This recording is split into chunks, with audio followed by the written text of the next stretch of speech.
Hi, my name is Christopher DeCamp.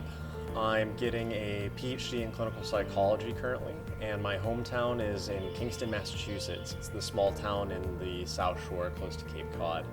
I got my undergraduate degree from Brandeis University, and I double majored in biology and psychology. After finishing my undergrad degree, I went on to get a master's at NYU in psychology.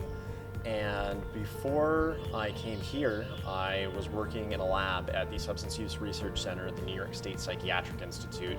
I was primarily working on the FDA trials for a drug for individuals suffering from cannabis use disorder, and the main purpose of that drug was to ameliorate the cravings that individuals suffering from cannabis use disorder felt.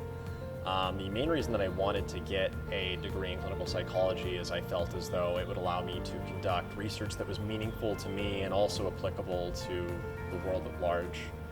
And the work that I'm primarily doing right now is related to the validity of different measures of executive function.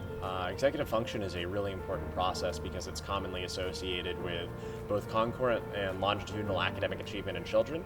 So ensuring that the ways in which we measure executive function are valid become really important because we need to be aware as to whether or not we're accurately measuring this construct so we can potentially identify individuals who could be at risk for poor academic performance. And the department that I work with outside of psychology commonly is the FCRR, and I think that the FCRR's goals tie in very nicely with the FLDRC because the FCRR focuses primarily on understanding and broadening the scope of interdisciplinary research, as well as maximizing the implementation of that interdisciplinary research. Because the FLDRC is primarily focused on broadening the academic understanding of learning disabilities and comorbid disorders, it ties in nicely because I think the best way to understand something as complex as a learning disability is by taking that interdisciplinary approach, by incorporating the different perspectives and methodologies of those different disciplines to create a more complete picture of this complex disorder.